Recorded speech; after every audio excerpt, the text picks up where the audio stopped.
क्या आप जानते हैं हम एक प्लास्टिक की बोतल से ढेरों पकोड़े किस तरह से बना सकते हैं? ऐसा खुफिया राज जो आप लोगों ने ना ही सुना होगा और ना ही कभी इस्तेमाल किया होगा। बगैर किसी मेहनत मुशक्कत के सिर्फ और सिर्फ एक बोतल से हम बनाएंगे ढेरों पकोड़े। अस्सलाम वालेकुम। शुरू करती हूँ अल्लाह के नाम से जिसकी रहमतें बरकतें हमारे घरों में शामिल हैं। उम्मीद करती हूँ आप सब खैरियत से होंगे। अल्हम्दुलिल्लाह मैं भी खैरियत से हूँ। आप सबको वेलकम करती हूँ शाज़े के डेली व्लॉग में। आज के रूटीन के साथ मैं हाजिर हूँ। आज मैं बनाने जा रही हूँ फ्रेंच फ्राइज पकोड़ा। अफ्तारी के लिए बहुत ही बेहतरीन स्नैक्स हैं।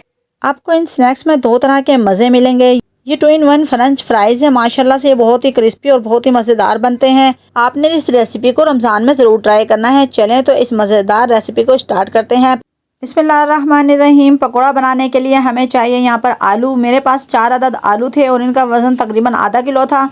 और मैंने इन सब आलूओं को अच्छी तरह से धो लिया था। धोने के बाद इनका छिलका उतारा और अच्छी तरह इनका पानी निकाल लिया था 2 से 3 बार। और इसको किसी स्ट्रेनर में निकालने के बाद और फिर इनको मैंने फ्रेंच फ्राइज़ की शेप में कट कर लिया था। जिस तरह मैंने कटिंग की है आपने भी इसी तरह आलूओं की कटिंग करनी है। चलें तो आज की टिप्स एंड ट्रिक के साथ अपनी रेसिपी को शुरू करते हैं। यहाँ पर 1 पाव बेसन शामिल कर देंगे। पकौड़ों में ख़ास चीज़ इस्तेमाल करते हैं। अब यहाँ पर 1 टेबलस्पून हम साबुत धनिया शामिल कर देंगे। क्रश करने के बाद सबको अपने टेस्ट और मर्ज़ी के मुताबिक चीज़ें चाहिए होती हैं। अगर आपको पसंद है तो आप साबुत धनिया शामिल कर सकते हैं, वरना स्किप भी कर सकते हैं।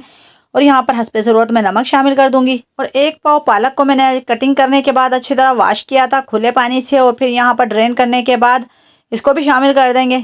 2 अदद प्याज को भी मैंने चॉप कर रख लिया था, इसलिए कि जब आप लोगों के सामने कटिंग करते हैं तो टाइम वेस्ट होता है, इसलिए मैंने सब चीज़ों को कटिंग कर रख लिया था। और अब हम अपनी टेस्ट और मर्ज़ी के मुताबिक मसाले शामिल करेंगे। यहाँ पर मैं 1 टेबलस्पून लाल मिर्चों का पाउडर शामिल कर दूंगी। अगली चीज़ इसमें जाएगी 1 टीस्पून ज़ीरा। और अब हस्बे ज़रूरत हल्दी शामिल कर देंगे 1/2 टीस्पून।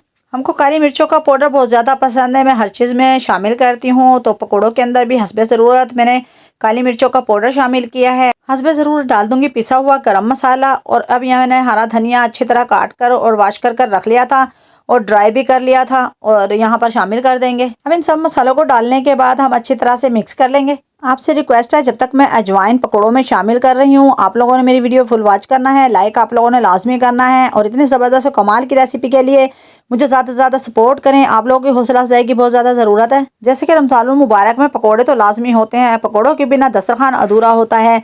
बहुत ज़्यादा लोग हैं जो बिला नागा पकौड़े खाते हैं और पकौड़े उन लोगों को बहुत ज़्यादा पसंद है। इस तरह से उनका पेट भी ख़राब हो जाता है। इसलिए पकौड़े बनाने के साथ साथ आपको एक टिप दे चलती हूँ। अगर आप लोग अजवाइन पकौड़ों में शामिल कर देंगे तो आज के बाद ना ही आप लोगों के पेट में दर्द होगा, ना ही आप लोगों को बदहज़मी होगी, ना ही आपको खट्टी डकारें आएंगी और ना ही आप लोगों का हाजमा ख़राब होगा और ना ही आप लोगों का मैदा ख़राब होगा, ना ही आपको जलन होगी। इंशाअल्लाह आप लोग अजवाइन का इस्तेमाल करेंगे तो आप लोगों की तबीयत हशाश बशाश रहेगी। अफ्तारी के बाद आप लोगों को कोई प्रॉब्लम नहीं होगी। इंशाल्लाह मेरी प्यारी बहनों को यह आइडिया पसंद आएगा, आप ज़रूर भी इस्तेमाल करेंगे। और अगली चीज़ पकौड़ों में जाएगी। पकौड़ों को क्रिस्पी बनाने के लिए हम शामिल करेंगे चावलों का 2 टेबलस्पून आटा। अब हमने हस्बे ज़रूरत थोड़ा थोड़ा पानी शामिल करना है और इन पकौड़ों के मटीरियल को अच्छे से मिक्स करना है। अब यहाँ पर मैं थोड़ा सा पानी डालने के बाद पकौड़ों को मिक्स कर लूँगी। हम इसलिए थोड़ा सा पानी का इस्तेमाल करेंगे कि आलूओं में भी पानी होता है और प्याज में भी पानी होता है, जैसे कि पालक और धनिया भी शामिल है उसमें भी पानी होता है। तो हम इन सब चीज़ों को मिक्स करेंगे, ज़रूरत के मुताबिक थोड़ा थोड़ा पानी शामिल करेंगे ताकि पकौड़ा फ्रेंच फ्राइज हमारे पतले ना हो जाए, ना ही थिन होना चाहिए ना ही थिक होना चाहिए। जैसे कि आप लोग अपने घर पर पकौड़े बनाते हैं बिल्कुल बेहतरीन इस तरह से आपने पकौड़ों की कंसिस्टेंसी बेहतरीन रखनी है ताकि हमारे पकौड़ों के ऊपर जो मसाला है वो अलग ना हो जाए और जब हम फ्राई करें तो ये बेहतरीन फ्राई ना हो। तो इसलिए हमें नॉर्मल पानी का इस्तेमाल किया। मसाला तो हमारा बेहतरीन तैयार हो चुका है, लेकिन अब बोतल का इस्तेमाल करेंगे। आप लोगों को बताया था ना आपके साथ एक खुफिया राज शेयर करना है। यहाँ पर एक साफ़ सुथरी बोतल लेंगे और उसका बैक हिस्सा उतार देंगे और अब जिससे हम पकौड़े फ्राई करते हैं आपने कफगीर या चमचा जिसका भी इस्तेमाल करते हो वो लेना है। और यहाँ पर मेरे पास स्ट्रेनर की जो मुठ थी ना वो बैक साइड जो मोटी थी, तो मैंने आगे से बोतल का कट किया हिस्सा और उसके अंदर से इस स्ट्रेनर को गुजार दिया। और आपने अब इसको फ्राई करने के लिए इस्तेमाल करना है। खाली बोतल का ऐसा कमाल कि आप देखेंगे ढेर पकौड़े हम बिना मेहनत मुशक्कत के बना सकते हैं बहुत ही आसान तरीके से। अब एक फ्राई पैन में मैंने ऑयल डाल लिया था। ऑयल को आपने अच्छी तरह से गर्म करना है। ठंडे ऑयल में अगर पकौड़े डालेंगे तो आप लोगों के पकौड़े चिपक जाएंगे, मसाला अलग होगा और आलू अलग हो जाएंगे। इसलिए आप लोगों ने ख़ास ख्याल रखना है। बहुत अच्छे तरीके से ऑयल को गर्म करना है और उसमें एक के बाद एक पकौड़े डालते जाना है। मेरी बहनें हों या उनकी बच्चियाँ हों, जो भी पकोड़े फ्राई करती है उनके हाथों पर छींट आ जाती हैं या उनको डर लगता है पकोड़े फ्राई करने से, तो आप लोगों के लिए ये एक ज़बरदस्त सा टूल तैयार किया है। अब आपको पकोड़े बनाते वक्त बिल्कुल भी डर नहीं लगेगा, ना ही आप लोगों के हाथ जलेंगे, ना ही आप लोगों के हाथों पर छींट आएगी। इस तरह की ज़बरदस्त और कमाल की वीडियो के लिए मुझे ज़्यादा से ज़्यादा सपोर्ट किया करें और इस तरह अपने पकोड़ों को बहुत ही आराम से बेहतरीन तरीके से फ्राई कर सकते हैं। पकोड़ों की एक साइड फ्राई हो गई थी तो मैंने चेंज कर दी थी और अब इनको अच्छे से मिक्स कर लेते हैं ताकि हमारे पकोड़े कहीं से कच्चे ना रह जाएं। अलट पलट करने के बाद पकोड़े यहाँ पर हो चुके हैं तैयार और क्रिस्पी, बहुत ही मज़े के। और हमारा ऑयल भी देखें बिल्कुल साफ़ शफाफ है। अगर आप पकोड़ों का मटेरियल पतला कर देते हो तो फिर आपका ऑयल जो है ना वो ख़राब हो जाता है। और इसी तरह से मैंने उन पकोड़ों को निकाल लिया है। अब दोबारा शिफ्ट लगाते हैं, एक एक कर मैंने सब पकोड़े डाल दिए हैं। अब यहाँ पर पकोड़ों की मैंने साइड भी चेंज कर दी है, यहाँ पर पक चुकी थी एक साइड। अब इनको मिक्स कर लेते हैं ताकि कहीं से पकोड़ा कच्चा ना रह जाए।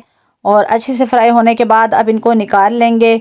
आप लोगों को उम्मीद है आज की वीडियो पसंद आएगी। इस तरह के ज़बरदस्त और कमाल की टिप्स एंड ट्रिक्स से आप लोग पकोड़े बनाएंगे तो बहुत ही मज़े के बनेंगे। जैसे कि चावलों का आटा इस्तेमाल करने से हमारे पकोड़े क्रिस्पी होते हैं और अजवाइन का इस्तेमाल करने से हमारा हाजमा ठीक रहता है। जैसे कि ज़रूरत के मुताबिक हमने सब मसालों का इस्तेमाल किया है, उससे हमारे पकोड़े टेस्टी बनेंगे।